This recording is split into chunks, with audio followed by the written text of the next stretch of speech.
Yan guys, ang ganda pala ng bulaklak ng ng makahiya. Ito yung yung tanim na makahiya, ay tanim, yung tumutubo lang kung saan saan. 'Di ba, ligaw na ligaw na halaman.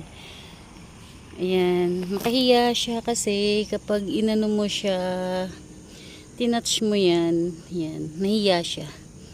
Bigla siyang magtatago. 'Di ba? Yan siya eh. Ito yun yung makahiya. Oh, 'di ba? Tumitiklop. Aray. Kaso matinik din siya.